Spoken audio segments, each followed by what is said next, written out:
Come to me. Come to me. A guardian angel. A spirit of comfort.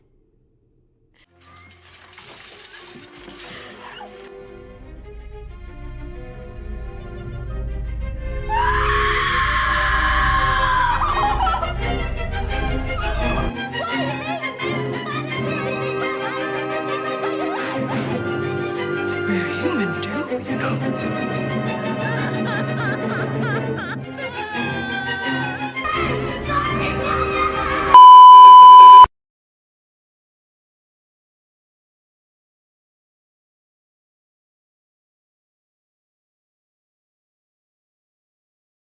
My love and appreciation horror films comes from my mother. She used to bring home those like 10-pack DVDs of random horror films, and it became a really big bonding experience for us.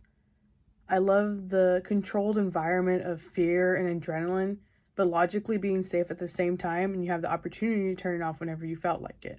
Currently, I'm an undergraduate student studying literature and films, and often see how horror and gothic films are left out of any narrative.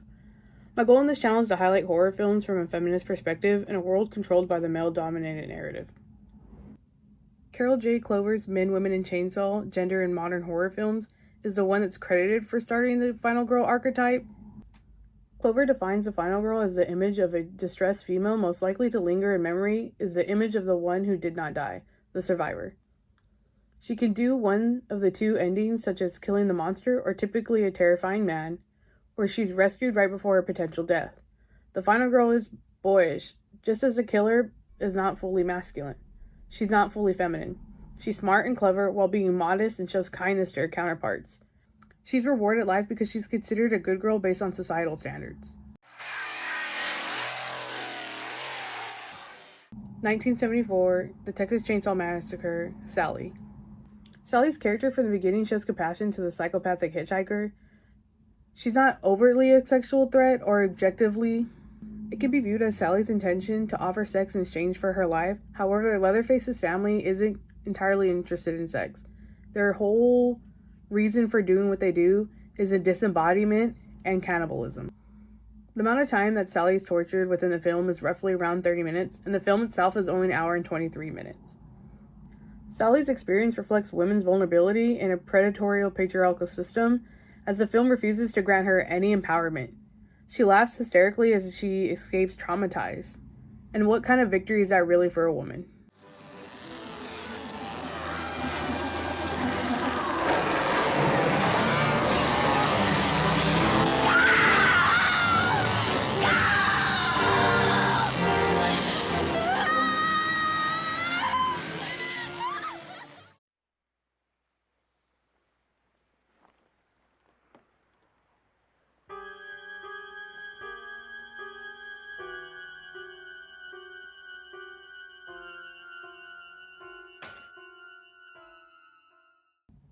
(1978) Halloween, Laurie. The Halloween franchise is my personal favorite in the horror films and probably where it originated from. It was definitely a family favorite. That was something that we would watch repeatedly, and to this day I still put it on, even like when it's not Halloween season. It's typically the one I want to watch as a comfort film. Laurie is the embodiment of a good girl. She's shy about boys, she's sophisticated, she cares about her education, and she's also a nurturing babysitter. John Carpenter is considered the director that solidified the final girl archetype because it was done so seamlessly in Halloween with Laurie. She's really the painted saint of the film. Even in comparison to Laurie's friends, Lindsay and Linda are polar opposites of Laurie. Linda doesn't care about school, and similar to Lindsay, they explore their sexual desires, drink alcohol, and smoke weed. Laurie's sexual reluctance sets her apart from her female counterparts.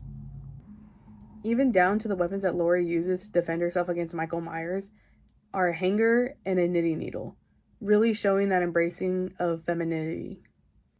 According to Clover, the killer is distinctly male. His fury is unmistakably sexual in both roots and expression. His victims are mostly women and often sexually free and always young and beautiful.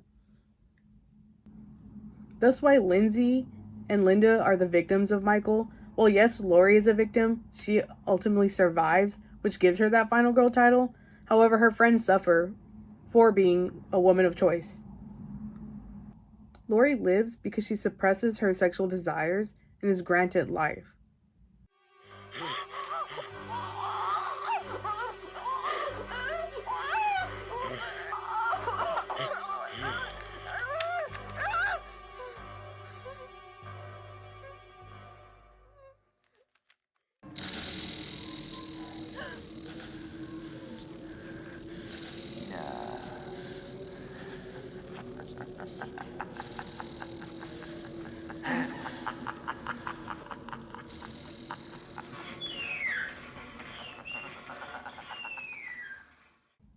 (1984) A Nightmare on Elm Street, Nancy. Nightmare on Elm Street really impacted the horror genre because of Nancy. Nancy's notably the start of the final girls becoming more than just a victim of her monster. She moves past the idea of someone who just survives, but she's ultimately the one that fights back from the start. She does her research and devises a plan, while also coming to the realization that falling asleep is the way Freddy accesses his victims. And she anticipates him to attack again and uses this to her advantage to take control of her own fate and refuses to fall victim to the male perpetrator.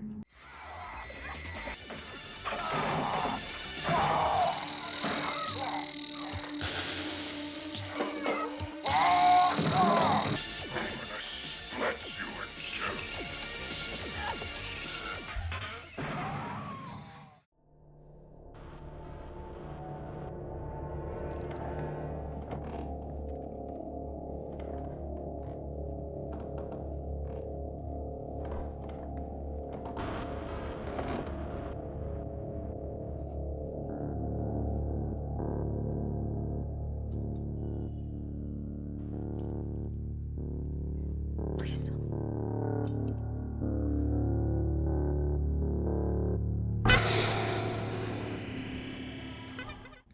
Terrifier 2, 2022, Sienna. For Sienna, I'm only going to refer to Terrifier 2 only because 1, I haven't seen 3, and 2, I don't intend to watch it. I'm not really a huge fan of the Terrifier films, but if that's your case, do you. Sienna's character really honors and embodies the final girl archetype. She's visually the hero and also the hero by actions.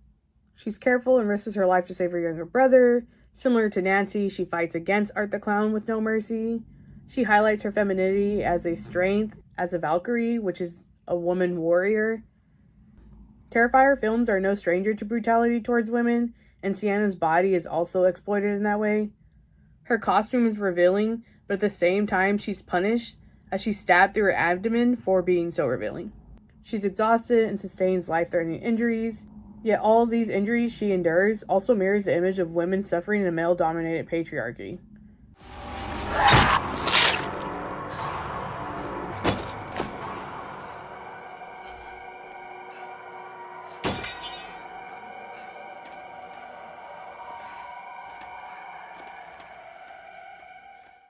What we've learned is that the final girl survives because she's a good girl. She studies instead of partying, she's responsible, modest, and sexually unavailable. Meanwhile, her friends, the ones who drink, flirt, and have sex, are systematically slaughtered. Clover argued audience cross-identify with the final girl regardless of gender, but this reading assumes spectatorship can transcend the gender violence on screen, a claim that deserves scrutiny when her empowerment is built on the foundation of sexualized suffering. Ultimately, the final girl exists in productive contradiction, simultaneously subversive and complicit, empowering and exploitive. She reveals horror's capacity to both critique and perpetuate gendered violence. Our discomfort with this duality may be the point. She forces us to confront how misogyny structures our fantasies of a female triumph. While modern final girls like Sienna wield agency earlier and resist victimization more actively, we must ask whether giving her supernatural powers or weapons simply masculizes her survival. Does this suggest women can only overcome patriarchal violence by adopting its tools? What would a truly feminist horror heroine look like if not defined entirely by her relationship to male violence? From my perspective, I feel like we're always stuck in the middle.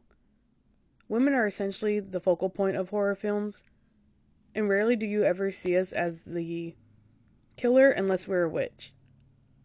With films like Terrifier on the rise again, it looks like we're taking a step back as women are continuing to be the subject of male-motivated violence. Thank you for taking time out of your day to watch or second screen this video. I would love to hear what you guys have to say about the final girl archetype. Do you believe it's made any progress, or do you think it's still setting women back?